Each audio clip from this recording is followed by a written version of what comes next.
అలాగే they are the driving force behind అస్.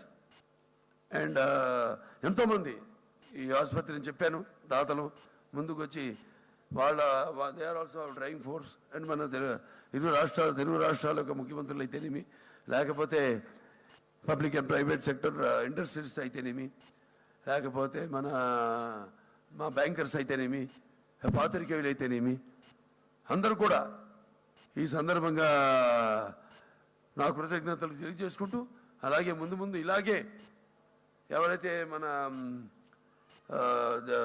విదేశాల్లో కూడా మన ప్రవాసాంధ్రులు ఉన్నారో వాళ్ళందరూ ఏదైతే సహకారాలు అందిస్తున్నారో ఇక్కడ వారు ఎలాగైతే అందిస్తున్నారో, అలాగే ముఖ్యంగా చంద్రబాబు నాయుడు గారు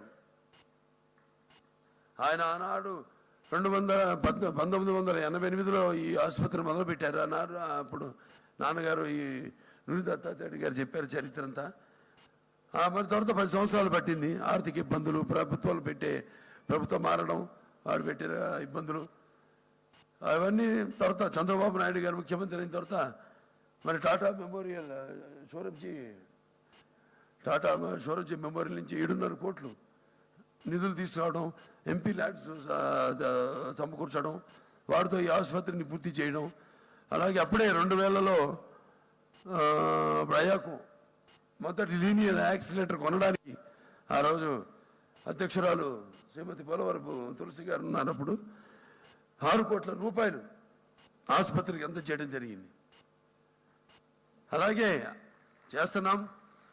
ఇలాగే ఈ యొక్క సత్సంబంధం కొనసాగాలని, ఇలాగే ముందు ఇక్కడ ఎక్స్పాన్షన్ అయితేనేమి, అక్కడ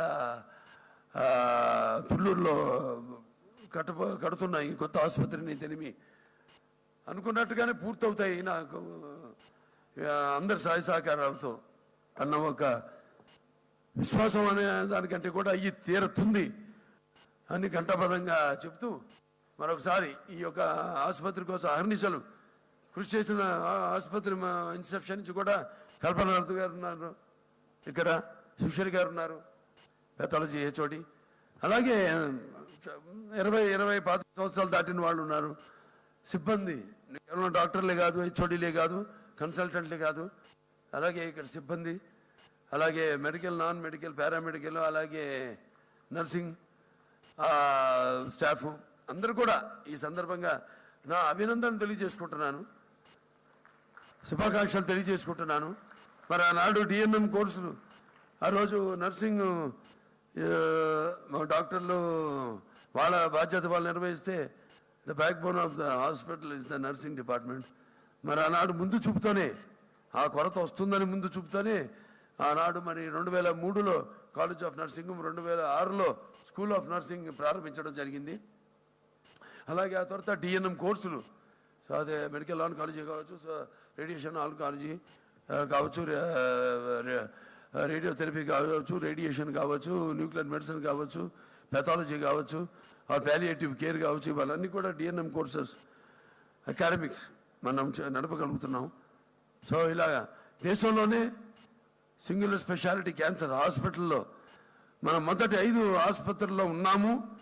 అలాగే మనకు వచ్చిన అక్రిడేషన్ ఏదైతే అక్రిడేషన్ ఉందో హెచ్ఎన్ఏపి, వాడు కూడా మనల్ని ఏదైతే మనం ఫాలో అవుతున్నామో ఇక్కడ వాటిని ప్రణాళికలుగా తీసుకుని ఒకటి మిగతా ఆసుపత్రులు కూడా వారిని వర్తింపజేసేలా, దేశంలో ఏ ఆసుపత్రి అయినా చేసేలా వాళ్ళు